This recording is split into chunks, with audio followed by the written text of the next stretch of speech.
Because of the following special broadcast, 48 Hours will not be presented this evening, but will return 1 week from tonight at its regular time.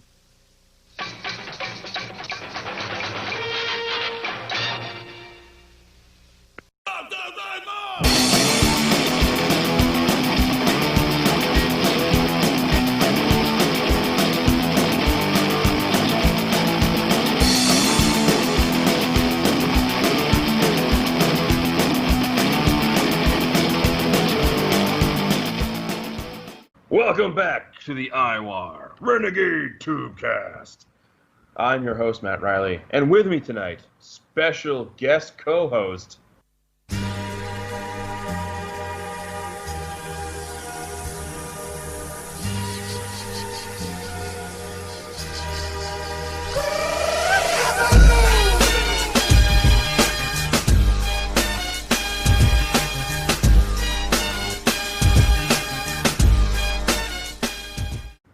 Let's hear it for Juan Cena. Sí, amigo. Possibly the worst build-up for a guest co-host since any celebrity guest on Raw. Let's hear it for Scott Baio. Well, you overhyped it on the page, too, because you're a jerk. I am a jerk. People were like, oh my god, Kenny Omega? Yeah, I got Kenny Omega on the show. I mean, hey, we did get a retweet by Shane Helms, so I suppose it's not totally out of the realm, but he'd be like, yeah, I played like 15 years ago. Right. Ridiculous. Anyway, so yeah, we're back, and Juan Cena is here. We'll lead off the show with some breaking news about our two biggest events of the year. That would be the Johnny B Cup and Murano Memorial. So first issue is the Johnny B Cup, the fourth one. The winner, Nasty Norman Krasner, defeated Jane the Vixen Red. So congratulations to Nasty Norman. David, well done. We will do the official prize breakdown in the next issue of the IWAR. The Murano Memorial hit a snag because there was a draw, and we will have a rematch next cycle to determine the winner. And it's not unprecedented. Actually, when Johnny, Brad Blanchard's kids, James and Bob and Brad, won the Murano, it was a 3-cycle series with Adam Cash and Fatty the Butcher. That was a frustrating one because once I doubled the hold and we drew, oh man, and then we had another draw, and then they beat me by 1 point, so it was like, so whatever. Still ridiculous. Yeah, but whatever. It's gonna be cool to see this Suburban Hell Savages, Agent 26 of Punk Rock Mike, going against Patriot and Alpha Male XD from the ASL one more time to determine the winner. So we get that checked off our list of to-dos. First league, as always, is the BRL. League champion, Enforcer, Shane Douglas. TV champion, the Moon Warrior. Atlantic champion, the Saskatchewan Sasquatch. Central champion, the Russian Rockets, Alexei Smirnov. Dixie champion, Chris Endgame. Eastern champion, Prince Tun. Mountain champion, Eric Endgame. Northern champion, Hot Stuff, Adam Cash. Woo. Pacific champion, the Deviant, Erica Rockwell. Prairie, Vicious, Vincent Payne. Southern, Nightmare, Sam Hell. Western, the Comic Book Nerd. TV champion, UNLV Rick Starr and UNLV Evan Rude. TV champion, TV Tag Team champion, Hot Stuff, Adam Cash, and Fatty the Butcher. Six-man champions, Loose Cannon, Hammer, and Brutal Mitchell. And the TV six-man is Bayou Hazard, Bennett Bayou, Bogart Bayou, and Big Dan Gator. So congratulations to all our friends on the title page this cycle. It should be noted that some people asked about the prizes for the big 500th celebration. So just to kind of give people some ideas of what went with those, as I prepped. Here it is. Sorry. I thought you had an old penthouse. No. Oh my God. Donald Trump. What? There it is. Sorry. I have to dig it out. The winners of the prizes were as follows for the 500th celebration. The winner of the wrestler with a 500-win, 0-loss record was the Misfit Messiah, who had a 500 strategy. And then the highest scoring win by a wrestler who submitted Trash Talk gets the WWE Trivia Mania game. It goes to the Saskatchewan Sasquatch. And then, of course, in the Battle Royal, the prize breakdown for the Battle Royal was for every 10 losses, the wrestler got dumped out. Or for every 10th place, the wrestler got that many losses out. So the 10th wrestler out was Alligator. She drops 10 losses. Gravedigger, 20 losses. Jimmy Electric, 30. Lord of Illusions, 40. Baba, 50. Ghostly Shadows drops 60. Mexican Mauler dropped 70. And Misfit Messiah dropped 75. So he had a good time for a good cycle. So that was the prize breakdown. BRL-wise, people have asked us to kind of cover some of the storylines going on. So we will talk about those. So as a general rule, if you're in the BRL in the past 2 years, it's likely the Leather Brigade's been feuding with the Disciples of Doom. That's been going. And I will say this last cycle had some new wrinkles in it, but we'll talk about something between this BRL and the CWL. We're going to do Q&As in between the leagues, so we'll get back to that in a minute. But that's one of the feuds going on. We have, of course, Luther Alexander stole Mike Sebastian's money belt, so that's in the works. Los Rudos threw out a kind of a blanket challenge to the Bad Company, so expect that to get responded. You have Frank Leatherman Snow in a lot of different directions. He just kind of finished things with cash in a way. You have the End Games going after him, Vincent Payne going after him, Chief Bull Gray Fox going after him. So I will say it's kind of a nice renaissance for the Leatherman, who's got a lot of people shooting at him. Jane Red's been going after her challengers. Jane recently went after Ava Von Schnapp, and she formed a girl group called the Fox Pack. So you have the Fox Pack going in. And I'll say one thing I like about some of the people that do TT in the BRL is they're not afraid to talk about the history. So you'll see the name wrestlers like Sassy Red, who is Jane Red's sister, had a promo talking about Sasha, who was a former 2-time IWAR World Champion, managed by Dr. Monty Roach. We miss you, Monty. Luther Alexander beat her twice to win the IWL Heavyweight Championship. This one. Yes. And he was the last person to beat the reigning champion twice. Nice. Other feuds going on. The Punk Rock Mike, Age of 26 have kind of some series going on. The heels in the league, they're kind of our dominant face team. If you're listening, highlight of the night, Johnny Vegas. He's been there, but he's been really quiet. Is that typo or? I don't know. I don't know where he is. I thought he was going to be in the IWL, but you know. He was. He was there for a cycle. Yeah, so I don't know if something happened there, but I haven't seen as usual. He would trash talk the hell out of the league, like 5 pages of trash talk. Yeah, I do enjoy Kilgore and Devasto. Yes, they are run by Maurice Plant, who played way back when, came back with them, and he's one of the guys who cashed in on the IWA offer we ran. So hooray! And NWO rookies, if you want to learn how to write effective trash talk, take a look at these guys, because these guys do really well. Calling out people, doing history, talking about things. So we'll see where that goes. They call up blood money, so of course they called me out by name, so that's always nice. Yes. Yeah. Jimmy North had an interesting twist. The Jimmy North and Gunnar Molson series, where Jimmy North chose not to save Gunnar from a steel chair attack by Phantom Striker. He didn't deserve it. Yeah, interesting. Another feud was Jim Spur. Cowboy Jim Spur was fighting with Chief Bold Gray Fox and Big Bad Red Fox. And interesting choice that Bold Gray is trying to direct him at Frank Snow as a direction to feud with him. I don't know what that's about. We don't have any trash talk this cycle from the Enforcer, Shane Douglas, and his friends. Been kind of erratic with it. My favorite, the Middle Knights. If he ever uses a real wrestler picture, it should be Lanny Poffo. So there we go. I might just make a picture just for the shits of it. There you go. So that's going on. But he's good. He's naming a lot. He's talking about a lot of different guys. DOD, Sir Gunter, comic book nerd. He's really kind of casting a wide net there. Oh, definitely. He's definitely throwing it out there. And Army went quiet, so we lost the Army guys, I think, per se, to a certain point. We got Masked Maniacs in there. We got Bitter Cold Becky, who's the female entry for the Suburban Hell Savages. We have a guy called Joseph Simone de something other, who has a history with Steve Stryker, apparently.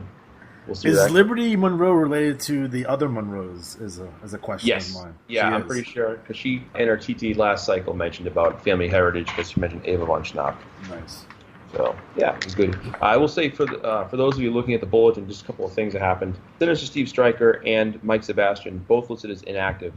They actually were active. There was an IWA error, so they both were actually active, but didn't get their matches played, so they had to fix that. So they're actually going to be, I think, both eligible for league title shots next cycle. So we might have actually a couple of guys getting title shots. And that'll bring up another thing on our list of to-dos is about IWA errors. It's going to be an action-packed question and answer session today. So I'm trying to give a real high overview of the feuds going on. There's more going on there, but not by too much. Some of the guys like Prince Ton, Grand Sabrosa, Jimmy Electric felt quiet. Comic Book Nerd has a thing where he's still feeding with ghostly shadows, but at the Imagine Bash he kind of got possessed by him, but he broke free of it, so now he wants a match where he's asking Odin and Middle Knight to face, join forces with him and face ghostly shadows and some others at Autumn Anarchy, so that's in the works.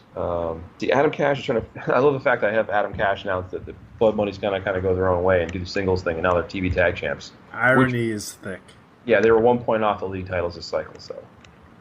But they actually did, with this title extension of the TV tag, they tied for the highest scoring tag team of all time, VRL. So that's kind of a little fun nudge. See, Alexei Smirnov won the Battle Royal.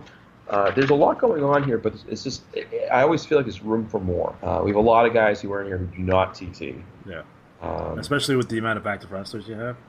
Oh yeah, and there's a lot of big names and fun talent. It's good to see people active, but I'd like to see a little more. And we'll talk about that later on about feud passing on to the other. Yeah. But that's kind of, I think, where the BRL's at. We have a lot going on. And you may notice in the IWAR, there's a page called the Dirt Sheet by Mark Kayfabe.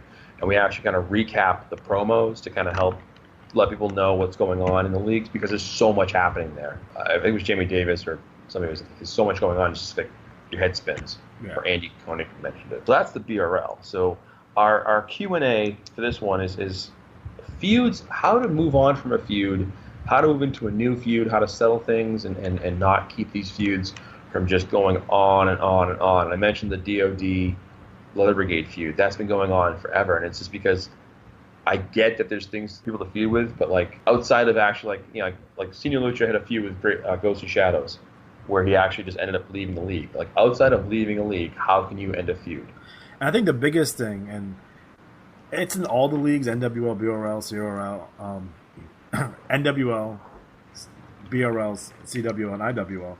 In certain instances, when you read the trash talk, a lot of these feuds take place what I consider a bubble.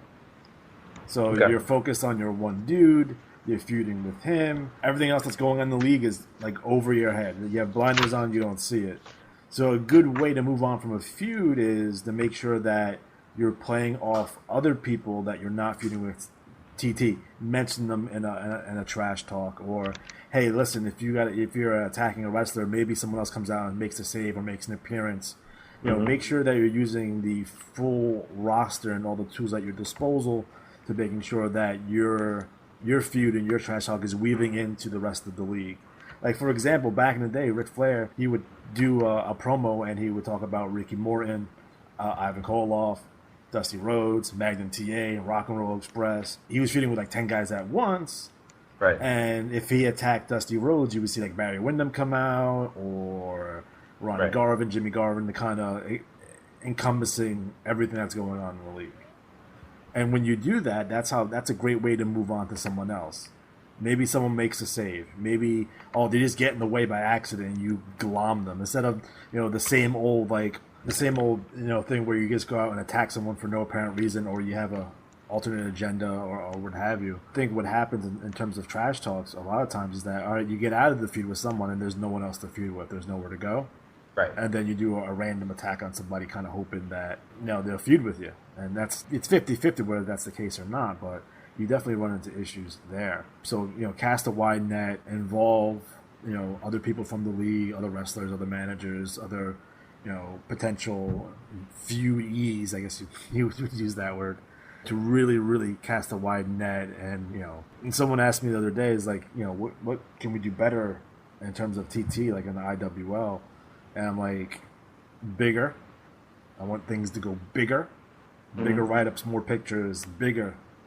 And I want more involvement with other players, that you're not feuding with. So, yeah. And I think that's the best way. Like Luther Alexander feuded 96,000 people all the time. So there's always 1,000 places for me to go. Well, I think I agree with that, and I always feel too that it's not just a matter of calling everybody out for the sake of calling them out. Like call out people with an intention. And one thing helps a lot too, believe it or not, use the IWAR network page. Network with other players. Give you behind the scenes. I had a feeling that like certain feuds go certain distances. So the way I kind of think my booker's mind is pay-per-view to pay-per-view. So I knew we had Matt Rodriguez and Mike Sebastian feuding because Mike Sebastian made an offhanded comment about Matt Rodriguez being Mexican, not Spanish, and he took offense to that, and that's all you needed. So they were going back and forth. So their build-up finale match was at a Magic Bash. Sebastian won, and kind of, all right. But what I also did behind the scenes is like Dwayne, who runs Mike Sebastian, and I were talking behind the scenes and kind of saying, what's the next step? And I kind of had the idea, okay, I noticed that, in the Four Corners tournament, you guys are paired up, meaning Luther and Mike Sebastian, and then you, Juan. Kayfabe. Kayfabe. Juan pointed out, that should be just our go-to sound effect, Kayfabe. Juan pointed out that, hey, you know what? Luther Alexander lost that match because Mike Sebastian got pinned, so they got eliminated from the Four Corners Invitational. So there's a spark, and that from that's built up where Luther came out, got pissed at him, stole his money belt, and here we are with their feud. So you can look at things down the line of things to do. I see a lot of people do things, we talked about this before, but you don't open a feud by demanding a Hell in a Cell last man standing match. That's not how a feud starts. And I see this, we used to joke about the Baddest American Bikers, all their feuds are always like, I challenge you to 18 Hell in a Cell. Where do you go from there? Where do you go? Do you do a hair versus hair? Do you do a mask versus hair? There's things to do to build up. What gets my goat is the random sneak attack, and they're always kind of the same way. So-and-so just beat so-and-so in a hard-fought match. And then so-and-so comes out and attacks that person and leaves them laying. That shit is fucking lame. Yeah. I'm sorry. If you do that, I apologize. But that's lame. I see that 100 times. And it's no, do something else. Be creative. Right. And the thing, too, is if someone gives you something to work with it. I always see players doing certain things where they lay out a certain, almost like they're baiting the hook, right? And the other person ignores it. It's frustrating as a writer when you sit there and go, I gave this guy material and got nothing back. And I used the example of Steve Chambers, the IWL with him, and I had this great little attack series on, what was his name? Stunning Jack Vermillion. And it had took out his brother, took out his sister, burned down his saloon, did his talk show from, all these things building up to a big First Blood match at the pay-per-view. And he I think he responded once, maybe twice. I want people, because there's a lot of people who were in the NWL that listen to this. If someone calls you out, respond. I'll give you a story. My good friend Mike Swanson, right, had this angle, and he's TTing about Zach James. Zach James did not respond at all, and he got super frustrated. And as a rookie going into some of your first feuds, if someone doesn't respond to your stuff, it could make you want to quit the game. Why am I doing this? Right. So especially in the NWL, if someone mentions your wrestler, just respond. If you don't want to get in a feud with them, that's fine, but respond. Say, oh, you're out of my league, I'm not going to wrestle you, blah blah blah blah blah. Right. But respond. Don't blow them off, because you get a wrong reputation of this guy's trying to big time me, or this guy only wants to do this stuff. It happened with me and Damien too, where I kept on trying to interject myself in his feud with Jack Havoc, and he got mad at me. And I'm no, we can, once you move on from Jack Havoc, you can move on to me. And he's no, I want to do this stuff with Jimmy Digital. He did his little thing with Jimmy Digital, and they both left the game because they told their story, and that was the only story they wanted to tell. Yeah, that I always write it off as the feud was so brutal. We'll talk about the NWL tribute, but it was a really well written feud. But then they were kind of where do we go from here? Nowhere. And I think what happens is you need to have kind of a vision. For example, Adam Cash, when he first came in to the IWA, he was the 9-year-old manager for Bad Company, and it was a gimmick where it was this kid was hanging out with these two older perverts. And so then flash forward years later, 2010, he debuts in the IWA as a wrestler. And there's a history with him and Fatty the Butcher, and they're kind of buddies, but then they split up. And he has a whole history. But I've always looked for the next step for him. So he went from singles to a tag team, a heel tag team. That heel team broke up. He became a good guy. That didn't really go anywhere. He broke up, turned heel again, and on and on. But there should be a bar. Where do you want your wrestler to go?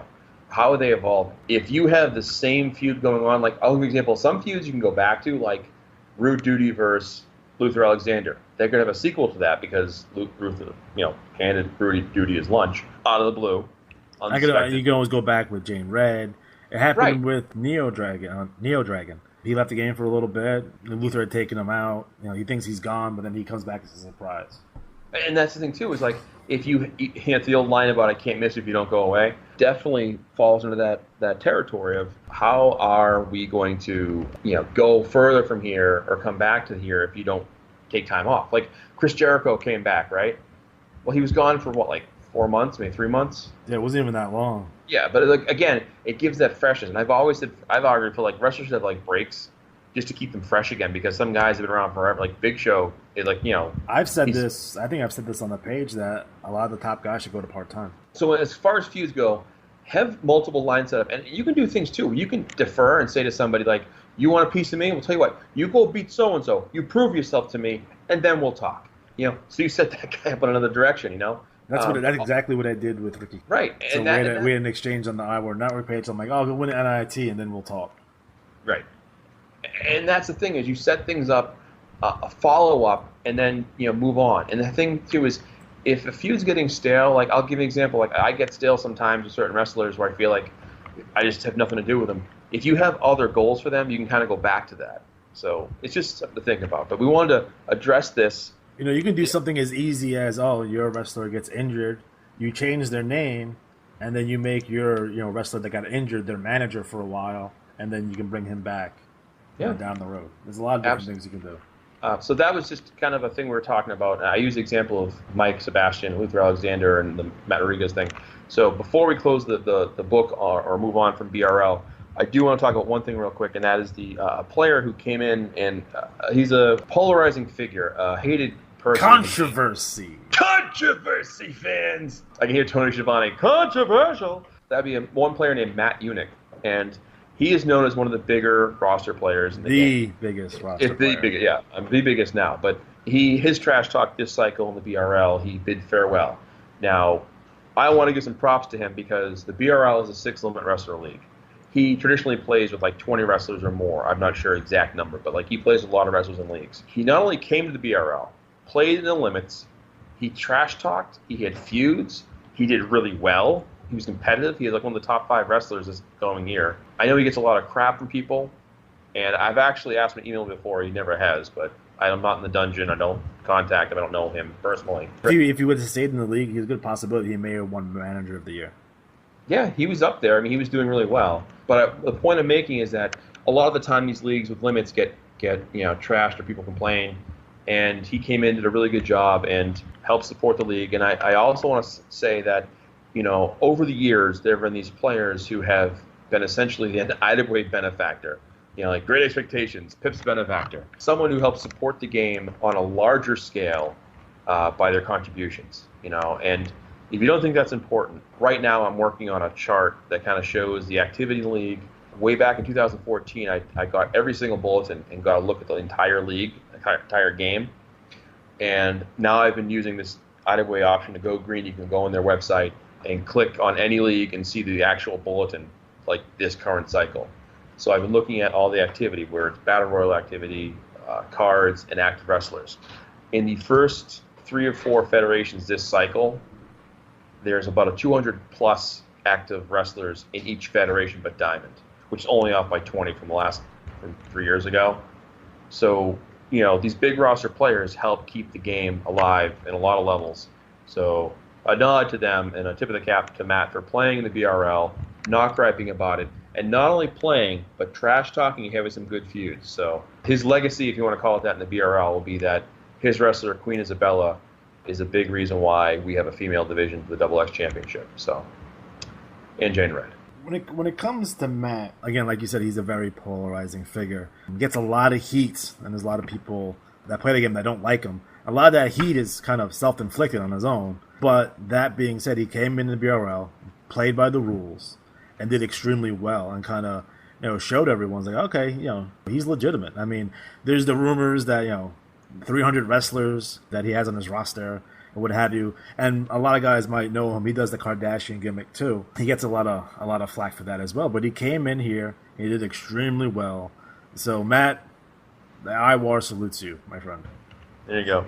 There you go. The Continental Wrestling League, number 203. Unified Champion, Furious Dragon. Streaming Media Champion, blank number 1. U.S. Champion, blank. Yukon Champion, big blank number 2. Caribbean Champion, Jackson King. Amazon Basin Champion, Solace. British Isles Champion, Touchy Feely Fingers Fairline. Arabian Champion, Fat Williams. South African Champion, John Body. Siberian Champion, Railroad Warrior Spike. East Asian Champion, Bones. Oceanic Champion, Fatu. Unified Tag Champion, I think for the second or third cycle, I think the second actually, Bones and Beast of the Hard Foundation. Streaming Media Tag Champions, Railroad Warriors, Ty and Spike. Unified Six-Man Champions, Forgotten Vagrant, Wildcard Garrett Shadowstar, The Tyrant David Hammerhead, and Streaming Media Champions, Six-Man Champions, Hazard, Toxic, and Death Warrant. I once gave a girl in high school a Furious Dragon. Whoa, look out. Uh-oh. Yeah. Holy, whoa, family show. My pinky still smells. Oh boy. Now we're PG-13. Says who? Juan Cena. Big blank number 1 also on the Battle Royal. So, CWL, what's going on there? Well, if you didn't hear, the TV show Dynamite has returned. So now you can catch that on the CWL page on Facebook. Again, it's a very interactive page. Lots going on. They now have a feature called the Spotlight where they talk about the Cycle Circus and the Cool One. The Cool One gets the tip of the cap from the CWL area because the Cool One was a long-time laboring jobber, if you will. He was really suffering bad strats. In the last 4 or 5 months, he's really kind of put it together. He's had, I think, 3 or 4 former NWL Tag Team Champion with Luther Alexander. Really? There you go. Yeah. So there's that. There is a lot going on in this league. My favorite is Psycho Circus. Like right off the bat, Killer Clown is the man. Just want to put that out there. All right. The King of Kings tournament is coming up, so if you're interested, it starts next cycle. 3 free matches. A $3 fee covers your matches to the tournament. And the more wrestlers in it, the more you can win. The Four Corners Invitational was won by, do I want to give it away? Yes, you do. Jane the Vixen Red! So that's the write-up's happening as we speak. Another big win for her. Seriously, Jane Red, Unbelievable. hot streak, insane. Once we talk about state championships too later on. Hot take, Jane Red better than Sasha. Ooh. There you go, there it is. She currently still does not have any pubic hair though. Well, she lost the hair versus hair match. She sure did. She didn't specify where the hair was going to come from. That's how it always should be. So we have a newcomer, Cowboy Matlock, who had a nice piece of trash talk here, establishing himself, talking about the league. Really a good promo, a really strong promo, but he's not in the league. So I'm hoping it's not. It's Cowboy Blackjack Havana and Cowboy Sexton Hardcastle. But there's no Cowboy Matlock, so I'm hoping he's in there next cycle. John Body had was teasing a retirement, and then he decided not to retire. Good, because I was about to name a tournament after him and everything. Yeah, and I would have looked like I had egg on my face. He shit all over you as a Idaho guy. No, he does it. He does it on the regular anyway. Yeah. So he just some controversial comments from him, and of course there's plenty of artwork from Idaho Flip to enjoy, feast your eyes upon. And it's literally candy for the eyes. Yeah, it is. I don't know, just some stuff going on here. So I don't know who Matlock is, but we have trash talk from the Road Warriors, the Cowboys that are in the league, and then Caleb the Ram Wood, challenged the following wrestlers, and I'm guessing he's somebody new because he wrote his matches out as trash talk. Bless his heart. So there you go. I honestly didn't read the Dynamite issue yet. I was going to do it tonight, and I just ran out of time. But you can go read it yourself and check out Dynamite, CWL Dynamite, which, again, it is written out as if you're watching Raw or SmackDown. So it's really fun read. It's only about... A welcome return. That's going on there. So that's kind of the CWL in a nutshell. Again, congrats to Jane the Vixen Red for winning that. If she won Johnny B. Cup, wow, that was just... She won UWL too, and state champions, and... Yeah, she's in there. Let me... Before I forget, because we actually asked people earlier to send us your questions. Yes. So let me go and pull that up. I have it up. I'll ask the question. Oh, all right, go for it. So Owen Sharp asks, what do you think of J.J. Dallas and T.J. Relic ending the streak? I was very happy for that and also sad. And here's why. I was hoping the Von Schnapps would get that shot and have a chance to finally shut up the regulators from posting that stupid days with the title belt. And what's funny is I was going to post Trash Talk this month behind the scenes. I had it written out and the image crashed on me and I had to send it in, so I just too tired to do it. But it was the Von Schnapps with a calendar, and it was how many days the regulators have dodged the Von Schnapps for the tag title shot. Nice. But now it doesn't matter because they lost the belts. But an impressive run nonetheless by the regulators who had the belts for forever. So yeah. I think it's an impressive win. Again, like a lot of things, now it depends on what you do with it. Yeah. Where do you go? Ball's in your court, buddy. Right. So how the regulators respond? How does Relic and Dallas? Which Owen, can we get them a team name? Next question is from Flip. Can you give your take on the IWAR commissioner titles? My take. So yeah, I figure do you think they're effective? What can be done better? And then maybe a quick crash course on how do you challenge for those? The crash course would be this.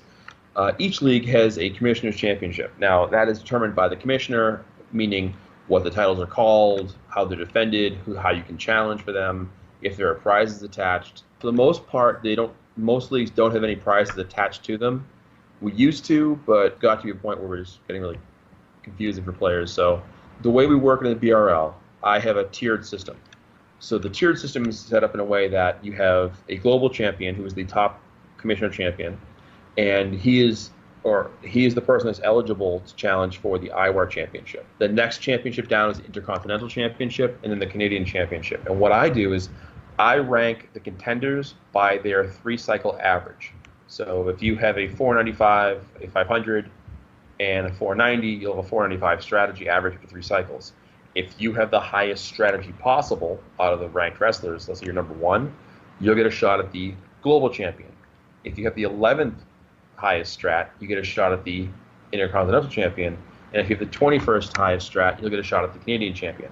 And the reason I've done it this way is this gives players of different levels of skill a title to shoot for. Because the BRL is very tough. It can be disheartening to sit there and go, man, I pulled a 496, 497, and blanked. And that happens every so often, like this cycle. Yep. Happened to me for 497. Yeah, and that's just Adam Cash at a 499 and got a regional. That's like, whew. So it can happen either side of the coin, But in the BRL, those commissioner titles are set up where we have a defense system. When the guy qualifies, the number 1 contender then faces that champion over 3 cycles, and the higher score over 3 cycles wins. So you could have a thing where you have like a draw, blowout, and then a draw, and even though you only lost 1 match in the series, you still lose the title. It's about the scoring. So that's kind of how we do that. We don't have a 6-man championship. We have a women's championship that we just take all the female wrestlers that trash talk, get put in that pool. So if you're a female wrestler, you trash talk, or if you're around long enough that I know you're interested in the titles and you don't like to trash talk, because some players just don't like to trash talk. Not many, but they do want to be involved in the commissioner titles. And I kind of tell them, well, those titles are for players that trash talk. It's just how it is. It's supposed to be built around, the idea is that side of play. That's what we're kind of trying to honor and build up. So that's those belts in the BRL. In the CWL, you have the Unified Continental Championship. Thank you. Yes. The Tandem Championship was the tag title, and then the Capital Championship. Now, the Continental and Tandem Championships are defended a little differently. Compete with other wrestlers that are in your division, the Tandem or Continental, and you get ranked by your wins. So the bigger the win, the more higher you go up. Your win-loss record, so you build towards getting a title shot. The Capital Championship, anyone can challenge. So for Forgotten Vagrant has had the belt since, I want to say September or November. He's had it forever. He's just been able to hold on to it. Now, we used to have a system like that in the BRL. What we found happen was we'd have multiple people challenging, and we go to tiebreaker was time of the match, which is a really irrelevant score. It's really not really a factor. It was confusing. People weren't sure who to challenge. So in a way, it could be possibly confusing, but Andy does a good job with setting up the title series updating the championship on the page. Andy's very big on the interaction of the Facebook page for CWL and other pages. So that's in the CWL. The IWL, do you want to talk about that? Absolutely. There you go. So the IWL Heavyweight Championship has historically been a tournament. So we run a tournament in between the pay-per-views, and historically the winner of the tournament gets a championship match at the pay-per-view. The IWL is a tournament-driven league. It was before me. That's part of the legacy. James Ross used to run huge tournaments, and we kept that tradition. Getting into the tournaments or what have you, they change, keep it upbeat and keep people on their toes. So the last 4 cycles has been the King of the Ring. So there were qualifying matches for that, and then we had the King of the Ring tournament at the pay-per-view, and then the winner of the King of the Ring will get the next shot at the championship at the next pay-per-view. The American territories, again, it's very, very similar as well. There's going to be different contests or events to determine the challenger for that. For example, last cycle, the number 1 and number 2 ranked wrestlers in the wrestler standings had a match to determine the number 1 contender for the American Territories Championship. The next pay-per-view will be the Bunkhouse Stampede, will determine the number 1 contender for the American Territories Championship.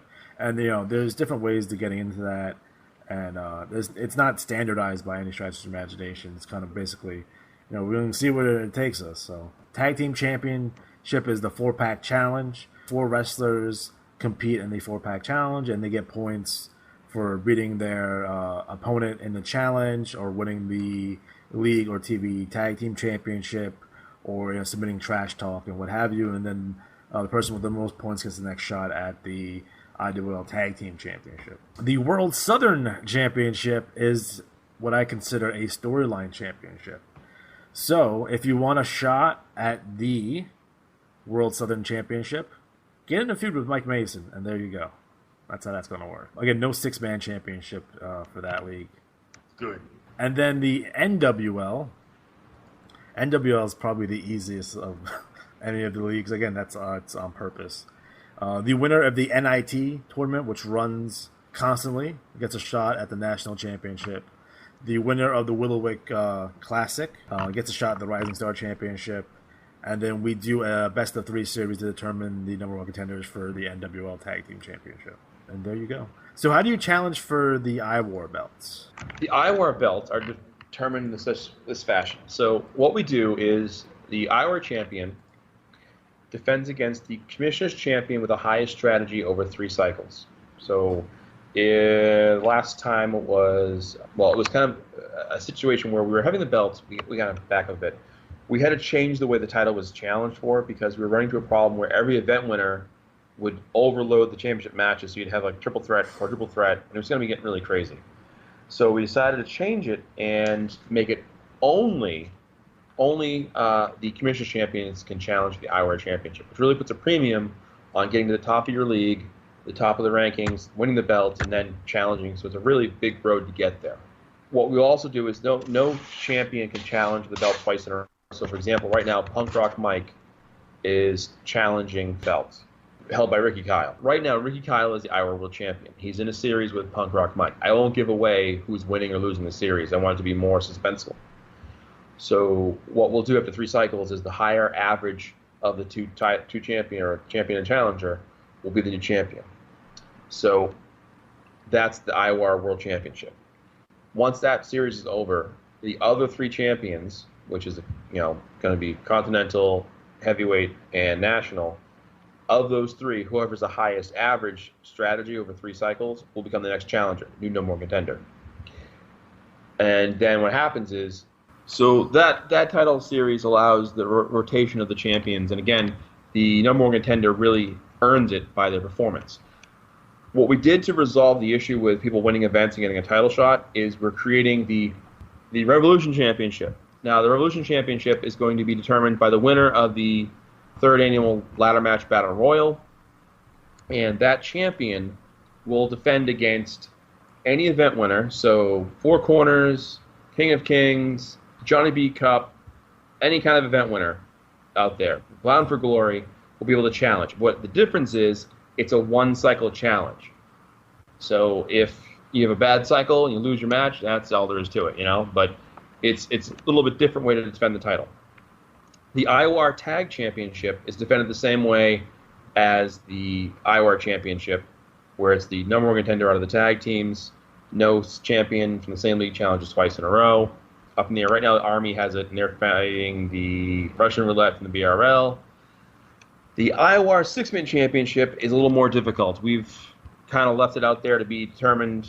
Ryan Patrick kind of was like, hey, I want my guys to have a shot. And I was like, okay. So they got a shot.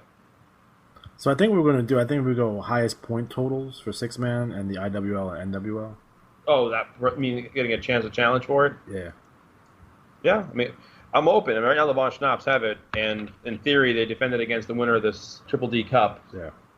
So it's available and out there for a challenge. I am looking, and this is off the subject and off the rails, of adding a championship to the NWL that's going to be a six-man championship, but I think it's going to be stable only.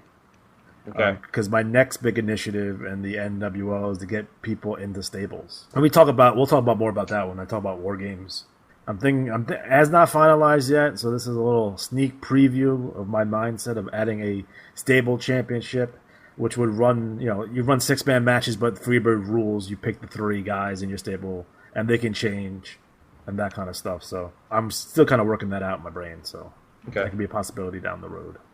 Sure. So next up, we have the IWL League Champion, Victor Von Schnapp. Woo! Television Champion, Triple X, Extreme Xavier Jimenez. New York City Champion, the main event, Dylan Matthews. Oh. Yeah, he's a dick. Los Angeles Champion, Blackjack Robertson. Boston Champion, Strict Lee Bidness. Detroit Champion, The General, Ulysses Monroe. Cleveland, Alec Von Schnapp. Dallas, The Arabian Dream Ali Atari. Memphis, Elroy LaCroix. Miami Champion, Neo Dragon, San Francisco, Senior Lucha, and Chicago Champion, Craven Cross. Tag Team Champion, Xavier Jimenez and Dylan Matthews. TV Tag Team Champions, Marcus the Monster Monroe and Frederick Xavier. Six-Man Champion, Alex Styles, Xavier Jimenez, Dylan Matthews, and TV Six-Man Champions, Fortune 500, Aaron McFleece, Strictly Business, and Hostile Takeover. It's going down in the IWL. Oh my God, what isn't? Well, insane right now. There's a lot. Do you want to talk about the results of the pay-per-view or leave it? No, we'll leave it. Okay. I'll tell you. I'll quick overview of the big winners because there were 13 matches on that pay-per-view, which is a lot. So make sure you get your write-ups to me early because I don't have to do a lot to make sure that it all gets in and it's all formatted correctly and all that kind of good stuff. So the earlier I get them, the easier it is for me, and I can make sure there's no typos or screw-ups on that. But we'll talk about Senior Lucha defeating Great David for the IWL Heavyweight Championship. That's very exciting. Now, don't forget that Great David does get a rematch next cycle. We had JJ Dallas defeat Shotgun James Carnage to win the American Territories Championship. Ryan's upset. We had JJ Dallas and TJ Relic defeat the Regulators and end the streak. Great job there. And we had Mike Mason defeat JJ Dallas to retain the World Southern Heavyweight Championship. Great job, guys, there. And the winner of the King of the Ring, Ulysses Monroe. He chose to take the $30 and IWA credit. Congratulations, Seth. You did a great job. And he will be receiving a shot at the IWL Heavyweight Championship at our next pay-per-view, A Night of Honor, featuring the Bunkhouse Stampede. Live from Manassas Coliseum.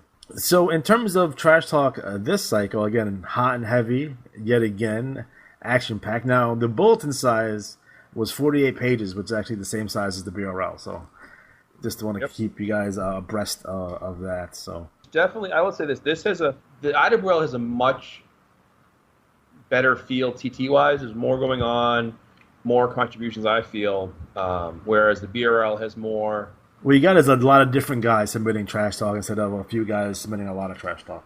Right. Yeah. So, for example, right now we have a feud between the Regulators / Empire of Chaos, run by Ryan Patrick, who's the evil manager, and he's getting all litigious, trying to sue Robert Race because he feels the Von Schnapps have preferential treatment. Yeah, because look at all the belts they have. That's all. Yeah. A thing he's going towards. So I will say this, that the Alex Styles, Xavier Jimenez, the Empire of Chaos, Dylan Matthews, Empire of Chaos, also trio, have had the six-man titles, 7 times now, it feels like. Yeah. It's insane. They are. So the Von Schnapps got to step their game up and knock them off their pedestal. But there's that angle going on where they're getting all legal speak. We have Luther Alexander and Arabian Dream at Leotari basically breaking up over a few different things. It's been kind of festering. Now let me tell you that Luther Alexander has a new best friend with the debuting handsome Harvey Hinton. So look out for those guys. They're going to be a team coming up shortly. Who is Luther Alexander's new favorite wrestler. So, and his trash talk was fantastic. Right. So great job. He did a great job of really kind of giving us understanding of who his wrestler is. And he did a really good job giving us a really detailed description. So, great job. Then we have the tragedy of Gregory Monroe. Don't want to get into that too much, but I like the whole Pro Wrestling Insider and December 2005. That's awesome. The Monroes are great. They're one of my favorites. It's funny because that's all the stuff that's in the first half of the bulletin, and then the second half of the bulletin is chock full of more stuff. Yeah, that was a fun read. Yeah. I will say I was laughing because usually you might have a page of trash talk at the back of the regular match bulletin. Yeah. There was 3 or 4 pages. Ooh, a lot going on. We have, of course, Cena Lucha still kind of in the race against time with the Black Demon Jr., his son of his old foe that he killed in the ring, trying to get him to wrestle him, so he's been trying to work his way up to him. Who knows what will happen there. Of course, Lucha's students, many of them are all doing pretty well. Perfecto Lucha, Senior Incredible. Is it Pato or Pato? I don't know. I mean, I know my name is Juan and stuff, but it's Pato. Yeah. Pato. So. I guess it with an accent. His name is Paco, so he's Paco Plato. Ridiculous. He's my favorite character in the game. Because it's so ridiculous. He's a duck, and it works. A guy in a duck suit. I thought he was a real duck. Wait, no, I buy that he's a guy in a suit. Like what's that movie called? Howard the Duck. Yeah. Well, awesome. I like it because it reminds me of AAA. I can't think of his name now, of course. The Mexican Minis? Yeah, the guy in the gorilla suit. Yeah. Because he would invariably be doing really well, then some guy would just cram him and be like, oh, he's dead. I love that. The Luther Alexander Neo Dragon feud continuing and up until the King of the Ring, and I won't give away the result on that match, but so they were involved in a 60-minute Iron Man match at the pay-per-view. So cool stuff there. So we have other feuds. One of the things I noticed is that TJ Relic seem to be separating from JJ Dallas. They're doing their TT separately. Oh yeah. So that's interesting. You also had a Van Death Valen kind of getting pissed off at Plato. We'll see how that goes from here. Yeah. That's amazing. You were talking about Mike Mason. Sorry. No, I was saying Mike Mason's got the Southern. What's it called? Southern Heavyweight Championship. The World Southern Championship. That's right. The World Southern Championship. Which is going to be unified with the British Commonwealth Championship, and it's going to be the World Southern Commonwealth Championship. Okay. I liked Aaron McFleece's trash talk this cycle. It was very entertaining. So good. Yeah, he's fun. Well, you're talking about the Midnight Society, right? Yeah. So you want to extol about those guys? So the Midnight Society is a group of extremely young and talented wrestlers who invaded the IWL.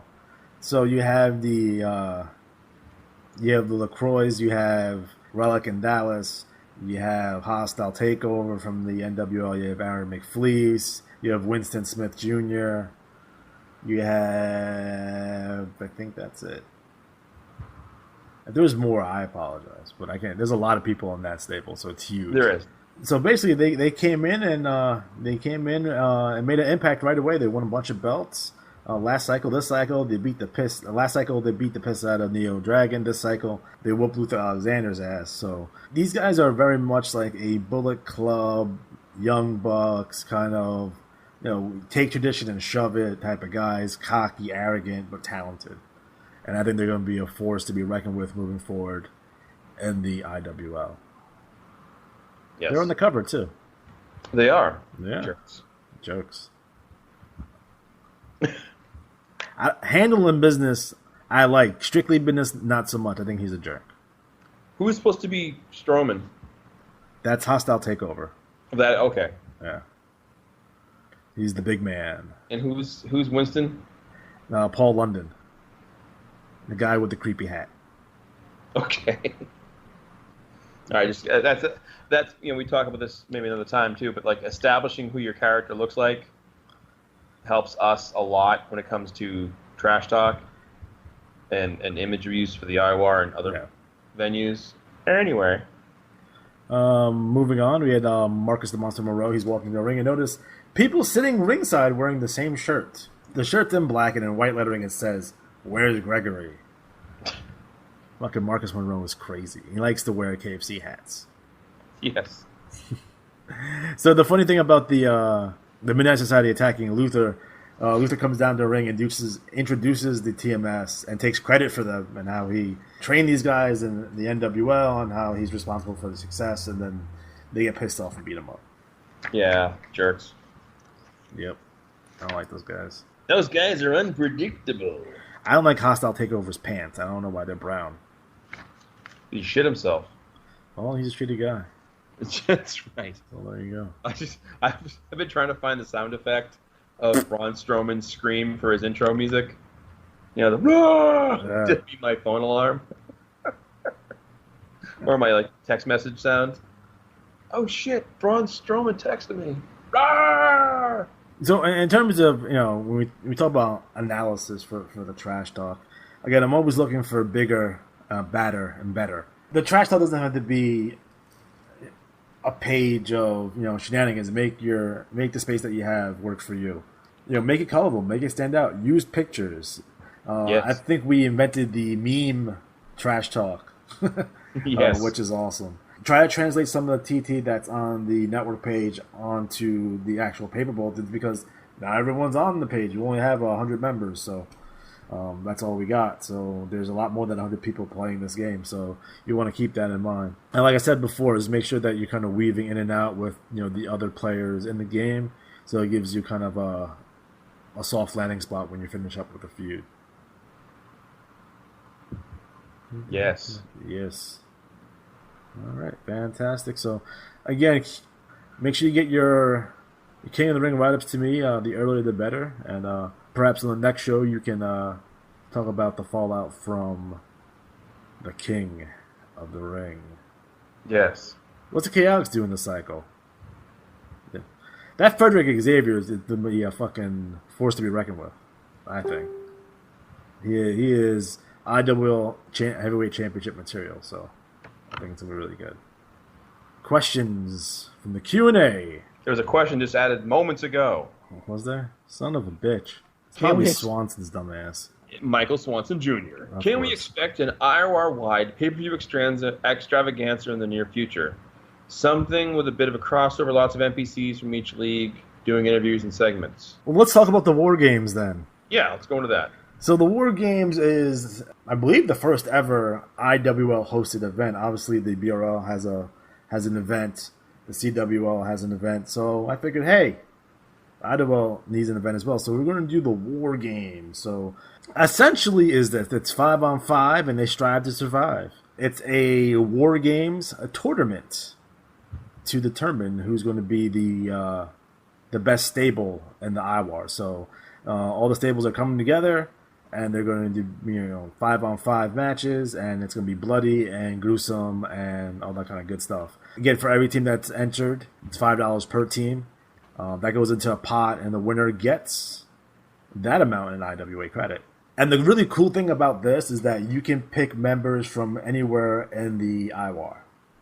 So if I have the Revolution Extreme, I can use Luther Alexander out of the IWL. I can use Phantom Striker out of the BRL. I can use Lord Drama out of the NWL, and so on and so forth. So you can really kind of take the stables that kind of transcended throughout the IWAR and kind of spread and kind of bring your best 5 guys, and we'll check that out and see who the best stable is. So our really only kind of stable events that really want to focus on stables. And hopefully we have the Empire of Chaos, and we have Blood Money, and we have Revolution Extreme, and TMS, and the Hard Foundation, and so on and so forth. And I think that's going to be really cool. So $5 entry fee. We're still working on placing it for a particular cycle. I was hoping for the fall cycle. Yep. But I want to clear it with you, make sure we have no other events going on at the time, because I don't want to job everyone out of money all the time. So, well, I will say this as far as pay-per-views go. We used to run the Battle Royal League pay-per-views in the IWAR kind of like a catch-all. Yeah. And what I found was happening, we were getting like people like, oh, I want to have, okay, I want it in. And then I'd ask for the write-ups and get nothing. Yeah. So I'd have 30 matches with no write-ups. Right, and that's the thing too, is like people also said we should just focus on the league itself. I'm like, that's fine. So now we just focus on the actual leagues, and like the BRL, we focus on that for the most part. Occasionally we have multi-league write-ups, like upcoming we can always do an interleague match too. Yeah. For those who like that kind of stuff. Yeah. So next question: how is the best way to handle IWA mistakes? Yes. All right, so this came up recently because a few players had their matches either not played, another player didn't have their matches played, the wrestler was inactive, incorrect active. strats. Yeah. We also had players who didn't get their bulletins, and this has happened a few times. So one thing is, number one, don't email us. You can let us know. Well, yeah, you can let us know, but don't email us only. Like, don't say, like, email. I can't fix it. Right, because I can't do anything for you. I can do is pass it along if you haven't had anything. I often do that. People say, oh, somebody messages saying, I had this done, this didn't happen. I just forwarded it to Kim, and they fix it. Or they try to. Your best bet is email them immediately if it happens and get right on top of it. They don't often change the results in the league unless it's something major. A couple years ago, Cena Lucha had a 500 that would have won him the TV title. So they did change the results because it was like, I had a 500, it was nearly perfect point flow. I was like, that's going to put me in running for US belt. And they changed it on the league, but the bulletins that went out were already printed. So it can be kind of confusing. It happens every so often. There's a couple of players, one in particular I can think of, who has this happened an awful lot. Way more than I would other players if it had happened. But fishes or not, a good way to avoid having issues with them in the game is, one, always make sure you get confirmation from them when you email anything in. Like, Kim always sends a thank you back for what I send in, like every single time. If you don't get a thank you back, then you want to follow up with a, hey, did you get my stuff? If this happened to you a few times, I would, number one, after you send stuff in, just and a thank you, just say, just confirming, want to make sure like rattle the cage. Yeah. If it comes, people say to me, oh, should I ask for free matches or free whatever? That's on you. Like, you can ask for whatever you want. The more you get, the better for you, I guess. But generally speaking, like this last cycle in the BRL, the two people who had wrestlers that were inactive had a bunch of matches that what they did is they fixed their records to reflect the wins, but because they didn't win any titles, they didn't change the bulletin at all. Right. So essentially, you did get your match play, if you will. You're going to get your wins, but you're not going to get a title because you didn't earn one. So in that case, that's fine. But if you had a title-worthy strategy, then rattle the cage, see what you can get. Yeah. I just think that, mistakes do happen, it's understood, and you have to keep in mind the Gold Federation is easily the busiest federation they have in the game. Easily. You've got the IWAR leagues, you've got the ASL, you've got a couple other leagues that are doing better. So you have some leagues in there that are getting attention. You got to figure there's going to be like at least 200, 250 emails sent in right at 8 o'clock in the morning on Monday. So trying to navigate that's probably difficult. Right, and that's another thing I would do too. If you have a problem with those things, don't wait till the last minute. Like, I usually send get your stuff in early. I send my matches in usually Friday night or Saturday night before the deadline. and I have my matches, my trash talk, and I make sure everything gets in. I make sure I hear back from them, and then I send my trash talk off, and I'll send my trash talk in later. Because like last cycle in IWL, not this past one before, I sent my trash talk in for Lucha and didn't get in there. It happens. That happened to me too, and for the BRL. But that's the thing. Like, when you send it in last minute, again, they're getting hundreds of emails. If I'm sending them like 15 emails myself, that's probably just, I'm a commissioner, so it's more. But even so, it's a way to like keep it on track with things, So just make sure you cover your bases, and if they do make a mistake and they can't, fix it per se, then ask for, like, hey, can I get like half off a cycle or something? I don't know. Ask for something. I don't want to suggest something particular. Just ask for what you want to ask for. They're pretty flexible. They really are. They understand what's happened, but they also feel bad about stuff. And you also have to keep in mind there are players that email them like every single day, multiple times a day, about random things. Again, the best we can say is try to stay on top of it. Don't wait till the last minute. I have this too. If you wait too long, there are a number of players. Well, I sent my stuff in. Well, what time? Well, like around 1 o'clock. What day? Monday morning. Well, 1 o'clock in the afternoon is not Monday morning. They, believe it or not, they run almost everything around 11 o'clock in the morning. Yeah. And bang, once it's all in there, once it's all set, they run the results. It's like pulling a lever on a jackpot machine, slot machine. You waited too long. You can occasionally get your trash talk squeezed in, but what they do now with this new system is once the results are figured out, they put it into the system, they pump it into the match system setup, they put the trash talk in there, they hit print, and bang, it's done. Done.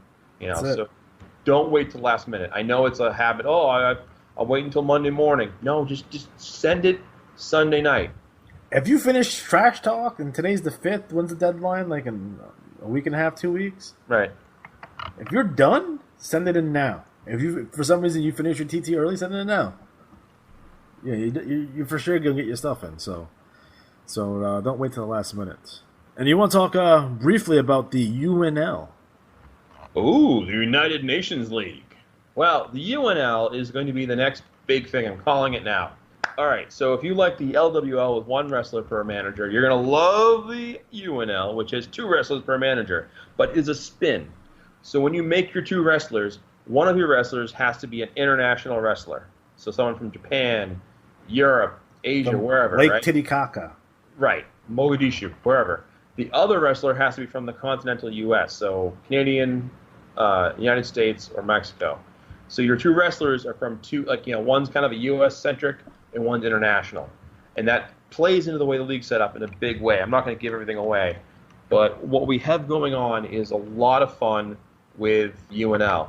So if you want in, it's going to be in the Bronze Federation. So it's going to be running the Tuesday after Gold, to give you an idea. The wrestlers will compete, and it's going to be an Asiatic league. So if you're into the report appearances, that'll make it a little wet your whistle a bit, I guess. Scott Anderson is the commissioner, UNL. So you can use Scott Anderson, UNL at gmail.com for more. So again, 2 wrestlers. You cannot transfer into the UNL. It has to be a new wrestler. If they do the $12 match deal, they get 2-for-1 Battle Royal entries, which is a good deal. The league champion gets 5 free matches in the UNL. If they have 15 active managers, that's 10 free matches. And if there are 30 active managers, that's $12 out of a credit to the champion. There'll be tournaments starting each cycle. Lots of free matches going around. There'll be a United Nations champion. There'll be tag champions. There'll be rankings. There'll be tournaments. There'll be contests. And one of the cool things we've talked about is kind of ideas about like having a tournament of just international wrestlers or just American wrestlers, and like having them determine certain belts or championships or tourneys. It could be pretty interesting. I've noticed from the wrestlers on the UNL Facebook page, a lot of wrestlers who are connecting tag teams, whether it's like, I saw Double Dutch was a team, another team is like twin brothers, but one's like Iranian and one's American, so you have a lot of, I noticed brotherly things where like the deadbeat dad took off apparently and left one of the sons behind. So you'll see some options there. I have a tag team / duo in mind. I don't think they're going to be a tag team per se. They could be, but they're going to be fun. I'm going with 2 new characters in this league. as opposed to bringing in like Adam Cash or someone else. But it's going to be fun. It really is. And I think if you come in this league, again, it's 2 wrestlers. It's going to be a challenge. It's in the Bronze Federation, which is not a bad federation in the sense that, you get to work with 4 federation drops going into the 5th one. So it's kind of nice that way. If you go to the page now, I don't know when this is going to get posted, but if you go to the page now, you'll see the current year-to-date drops in bronze. So you can kind of see how it's been going. But there's a lot going on there. If you want to get involved, please check out the page online and get involved. I think you'll have a lot of fun. This is going to be, I just have a good vibe out of this league. So there it is, UNL, United Nations League.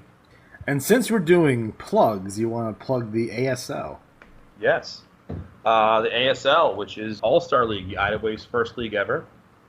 Frank Snow is the commissioner. And there's a lot going on there. There's a lot of good feuds. There was a big build-up for the 500th cycle, but it's still kind of got people hanging around playing. So, kind of thing, you try it, you like it, you'll buy it. Say, the Universal Championship is being defended there.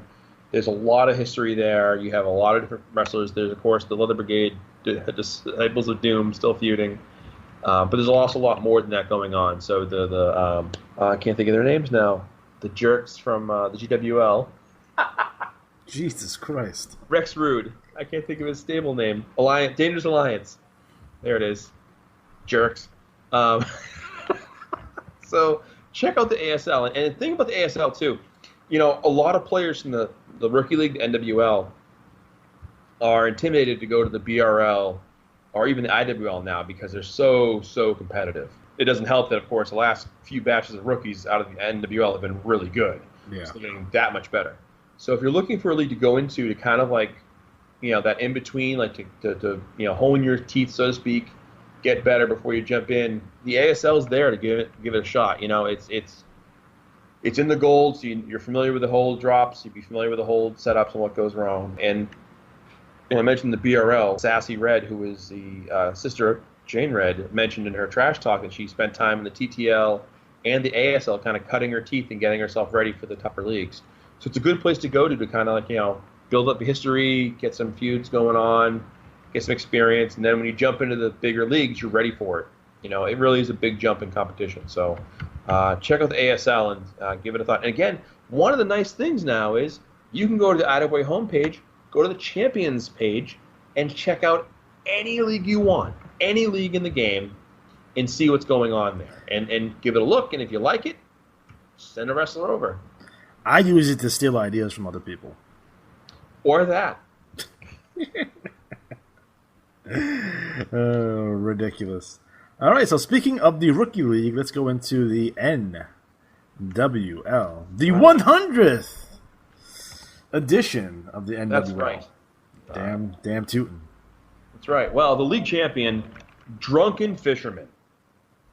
TV champion, your favorite and mine, Joe Boring. Atlantic champion, Drunken Camper. Central champion, Jay Crockett. Dixie champion, RJ Rage. Eastern champion, Riot. The Mountain champion, Gentleman William Worthy. Northern champion, the icon Hulk Hollywood. He's still there? I gotta shoot an email. Yeah, I actually, all right, in a second. Pacific champion, Master of Disaster. Prairie champion, Drunken Hunter. How many drunks are these guys? Southern champion, Chansan. And Western champion, Bombshell Warrior. The new Bombshell Warrior, not the old Bombshell Warrior. Is it a new Bombshell Warrior? Yeah, it is. Because the old Bombshell Warrior would have graduated 26 cycles ago. Okay, well, as long as it's not Scorpion. Like every few cycles, a Scorpion shows up. Or a Destroyer? Yes, that too. The tag champions for the third cycle in a row, Meatball and Squash, the Hard Foundation. TV tag champions, a weird combo of Lord Drama and Joe Boring. But good for them. Boring drama. That's right. Six-man champions, the Wildlife, Cole Adams, Adam Maddox, and Justin Sane. And TV six-man champions, Big Yellow, Mushroom Yellow, and Lockdown. And the winner of the Battle Royal was, I believe, Joe Boring. Yes. So boring, the guy eliminated himself. So, yeah, the 100th episode, if you will, of the NWL. And wow, we've had some fun there. And if you go into the IWA homepage and click on the IWAR edition, you'll see the 100th issue tribute to the names and faces that kind of made the NWO special, and kind of the progression of this, the talent, the stars, feuds. We teamed up to do kind of a year-by-year recap. Yeah. And, you can see the award winners from year to year, previous winners of the Willowick Classic, some of the record holders. Just a way to kind of put the history out there and raise the bar. And now we have a thing, we also track how long people have to stay in the league.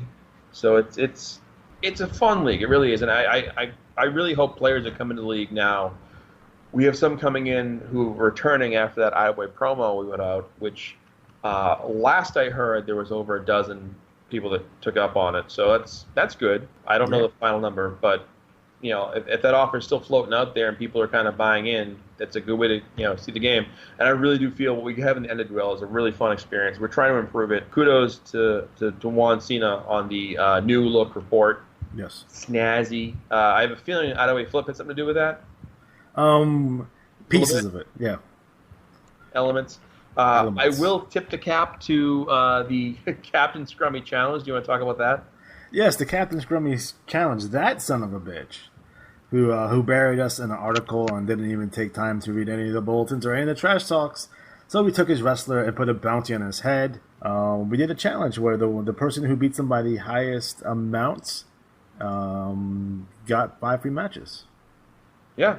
And Joe Boring, I believe, was the person who did that.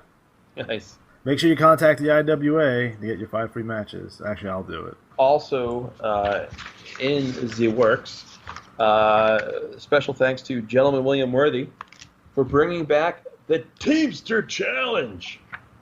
Now, for those who don't know, the Teamster Challenge was a contest we ran where we put up 5 free matches, and every cycle that no one won the tag or 6-man championship with the Teamster, the pool of prize matches grew. So if you won a tag belt with a Teamster, you won the prize pool. So now we've brought it back, except now Gentleman William Worthy is the target wrestler, if you will. And if you can win the tag or 6-man titles with him, you'll win some free matches. Yeah. So that starts this coming cycle. So it's 5 free matches. So we'll see where that goes. But, And don't forget to check out the IWA flashbacks. Now, I had Matt send me a bunch of pictures of bulletins from the past. So we're going to be featuring either a piece of artwork or some TT from years gone by to give those wrestlers who are returning to see how the game evolved. So I think that's a pretty fun deal. We're also going to have the Bar Fight Championship. I believe that starts next cycle. I have to get with Lieutenant Commissioner Art Deco on that.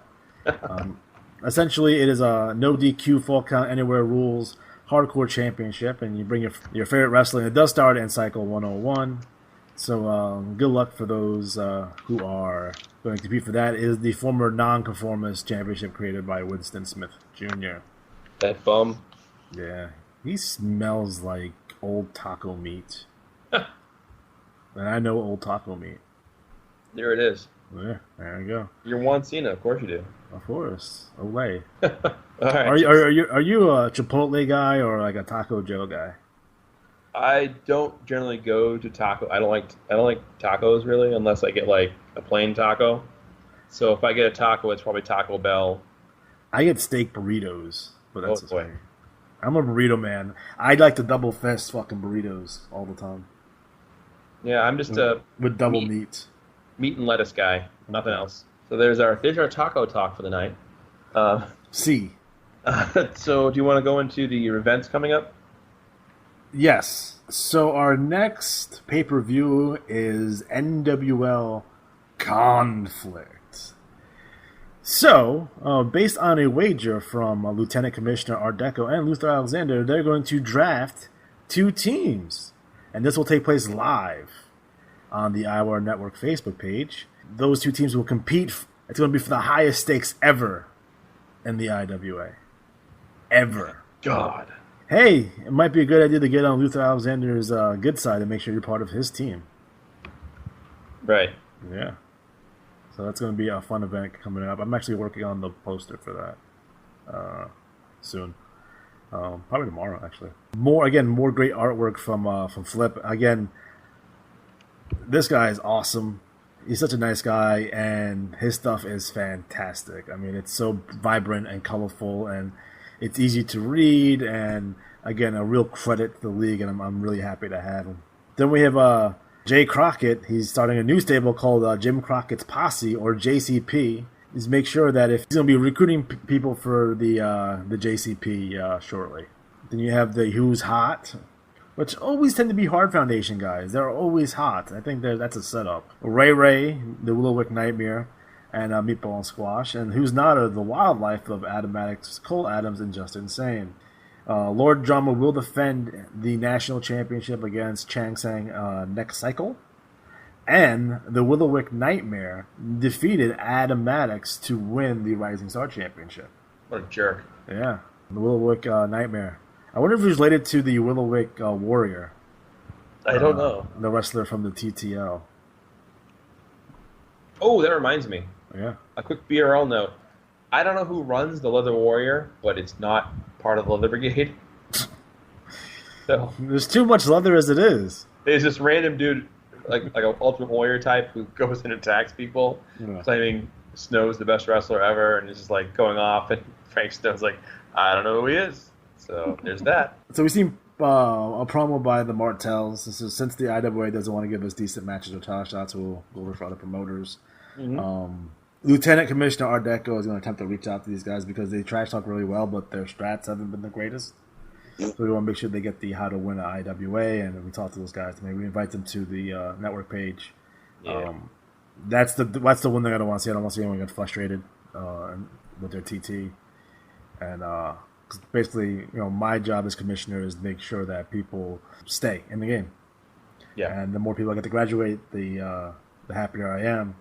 And the more people that graduate and they're effective right off the bat and they're good. Again, that's what I'm here for. So, in addition, we have a nice little promo by Lockdown. He's feuding with Red One Vendetta. Again, they're still trying to get this off the ground here, but it seems to be doing okay at this point. But again, they need something to really kind of kick it into gear. You had a promo with Chris Hero. He's still feuding with William Worthless. He's dressed up like an English gentleman and sitting at a table drinking tea. And yeah. Again, it's kind of he's just kind of floating around. He needs something to kind of up the ante here. I like the Chris Hero character a whole lot. Remember Revolution Extreme, but I think it's time to really get in William Worthy's face and let him have it. William Worthy did beat him in the first round of the NIT this cycle, so you can talk about that. My new favorite wrestler, Double B, Barry Banderson. I hope he's going to be awesome. Yeah. And from the looks of it, it looks like Lord Drama has accepted Luther Alexander's invitation to join Revolution Extreme. He wants to interview him next cycle. I'm curious if that's going to be a setup and Luther's going to get beaten up. But we'll see if it's a swerve or not. It's a swerve, bro. Right. We have new wrestlers who recently debuted who are Solomon Kane and Ariel, the Book of the Damned. They did a nice little artwork and had a nice little TT. Again, I want to know more about these guys. A lot of these guys in the NWL need to do like I used to do with the spotlights. Since I stopped getting them, I had to cut that segment out for some reason. Yeah. Height, weight, theme song, finishing maneuver. Why are you here? What are you going to do? What are your expectations? Are you going to win championships or just to beat people up? Some of these TTs can be a little. They tend to go over your head sometimes. I'm like, what are they trying to say? Again, with the rookies, they need to really keep it simple at first and really establish a character before they get much more nuanced.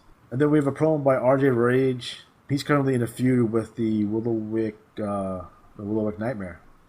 And I'm curious to see where they go from there. I kind of feel bad about RJ Rage a little bit. Basically, I think he just turned heel, but I'm not sure. And I think that goes to a bigger issue, and we'll talk about it in the next round of Q&A questions. Then we have Veritas, The Truth, and your Eastern champion. Ryan Patrick just messaged me on Facebook. He said, really a dumpster behind a strip club? He gets so mad at me. In addition, we have Carry the King Heart. Sure. Looking to feud with King Philip.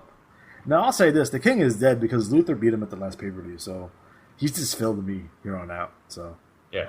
I'm really curious to see where they go from here. Again, anyone that's going to feud with Flip, you know it's going to be artistically pleasing, so I'm very excited. And that's it for the NWO. Again, lots of new guys coming in, fresh feuds, and I'm overall pretty happy with the amount of TT and the quality of the TT. Again, if you're one of the guys that have been in the NWO for a while, it's almost like you're like the senior in high school with the freshmen coming in. Right. Make sure you take care of these guys. Make sure you're a role model.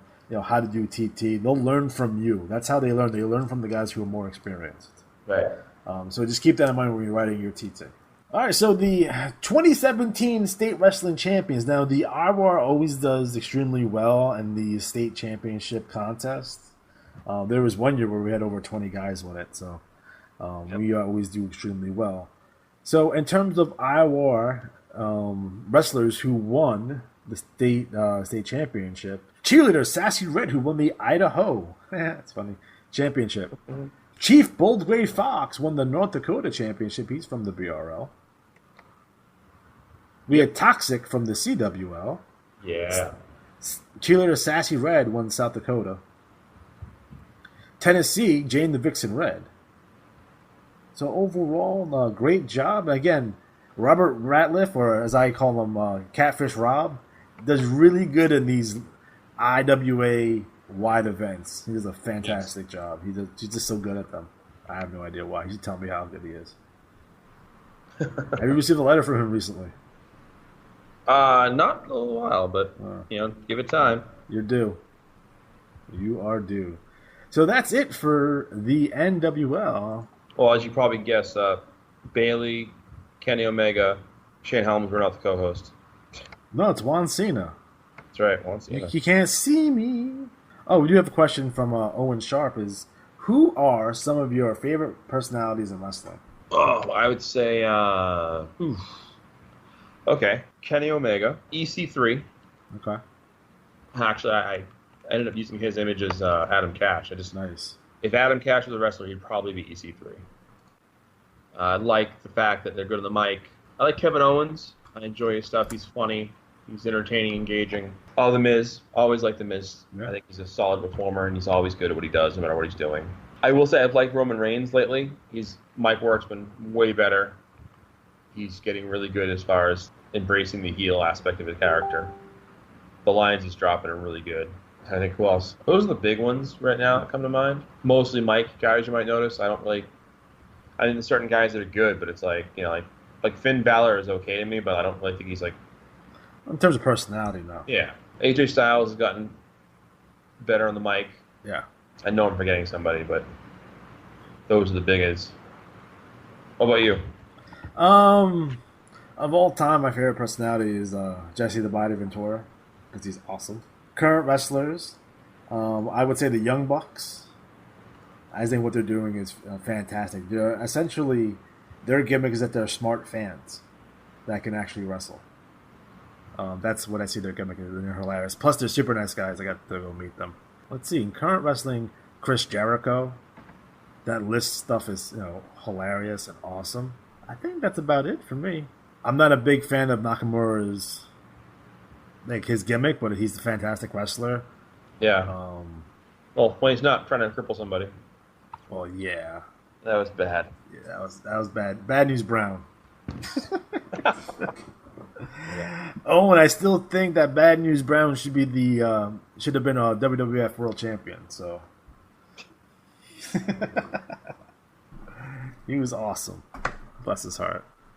Yeah. I think that's it for Q&A questions. At least that I can see. There's so much shit on here that it's hard to scroll through. Well, the last play would be the IWAR event. So the ladder match battle royal is loaded up. There's about almost 70 wrestlers in it. So we have a final number. It'll be a breakdown on the top two finishers. We'll split that pot for the prize.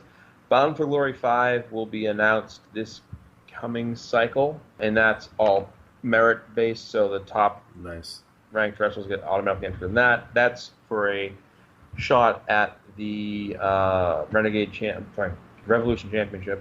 I got to edit that in the Tag Team Derby, same idea. Those teams are going to be announced soon, but you can enter that. So right now the entries are pretty low. So if we go with a small group, but I think what I'll do next cycle is I'll post the current ins. So people usually when they see names go, oh wait, I wanted to be in that. Yeah. And the 8th Triple D Cup 6-man tournament is also coming.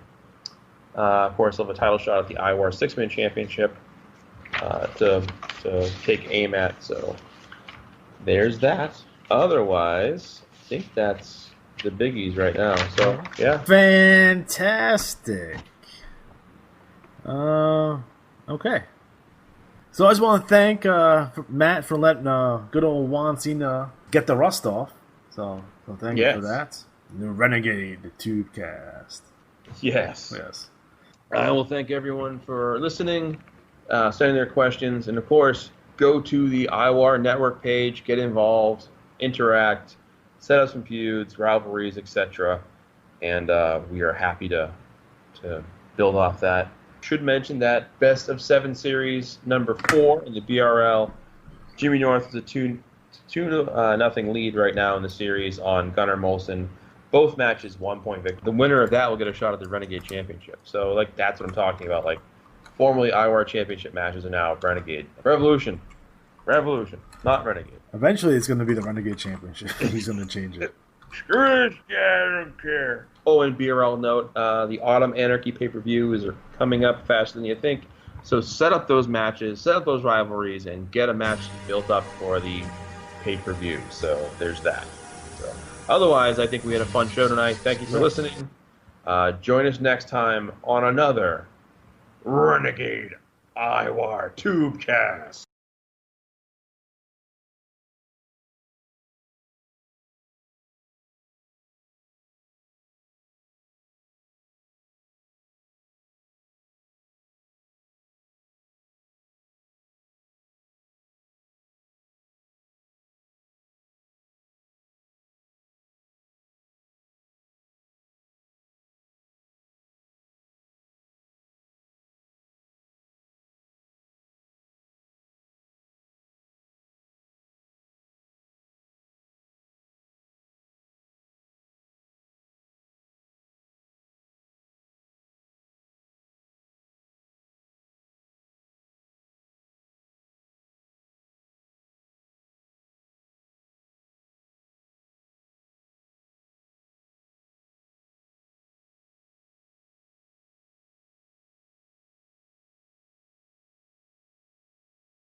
Should be back.